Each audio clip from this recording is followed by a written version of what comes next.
Habari ndugu mtazamaji wa World Trending TV. Hii ni TV yako pendwa ambayo inakuhabarisha kila siku habari za michezo na burudani, lakini habari za siasa na habari zote ambazo zinatokea katika jamii yetu ya kila siku. Ndugu mtazamaji wa World Trending TV, na leo tuko hapa na habari ya msemaji wa klabu ya Young African Ally Kamwe kuhusu tuhuma yake ya kutiwa hatiani na shirikisho la mpira wa miguu nchini Tanzania TFF. Lakini kukumbusha ndugu mtazamaji, kabla tujaendelea, kama ndio mara kwa kwanza unaungana nasi, haujachelewa cha kufanya, gusa neno subscribe. Kwa kufanya hivyo utakuwa umejiunga kwenye familia ya World Trending TV moja kwa moja, ambapo tutapokea habari, taarifa, notification na update zote ambazo World Trending TV tunakusogezea kila siku. Lakini usisahau kulike, kucomment, kushare na ndugu jamaa na marafiki wapate kujua nini World Trending TV tunawasogezea kila siku.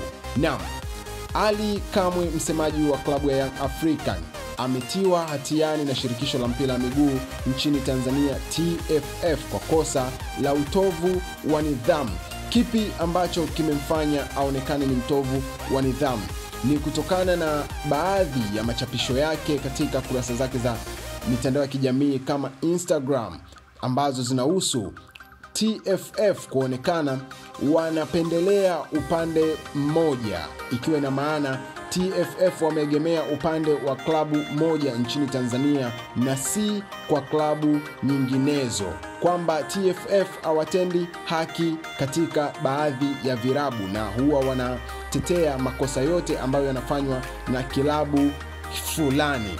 Hii ilitokea pale ambapo Ally Kamwe aliandika waraka mkubwa katika kurasa yake ya Instagram ambao unasema 90% ya habari ambazo zinajadiliwa leo katika radio station, katika vipindi vya michezo, ni kuhusu makosa ambayo anayafanya Kolo, lakini TFF na shirikisho la mpira halifanyi kazi yake ipasavyo, hali ya kuwa wanaona makosa. Marefa wengi wanapokea hongo katika mechi za Kolo na wanachezesha katika mchezo ambao si wa kiungwana. Sometimes Kolo anapewa penati pasi na penati, lakini pia huwa anapewa magoli yasiyo ya halali.